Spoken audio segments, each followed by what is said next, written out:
తెలంగాణలోని ప్రజాపాలనను లోక్సభ ప్రతిపక్ష నేత రాహుల్ గాంధీ అభినందించారు. ప్రజల ఆకాంక్షలకు అనుగుణంగా జరుగుతున్న పాలన అంటూ కితాబిచ్చారు. రాష్ట్రంలోని బడుగు బలహీన వర్గాల కోసం పనిచేస్తున్నారని నేతలను సైతం అభినందించారు ఆయన.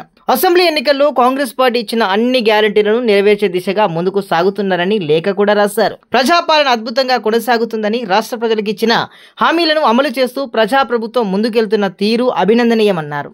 రవాణా, బీసీ సంక్షేమాల శాఖల ఆధ్వర్యంలో చేపట్టిన కార్యక్రమాలను ప్రత్యేకంగా లేఖలో ప్రస్తావించారు.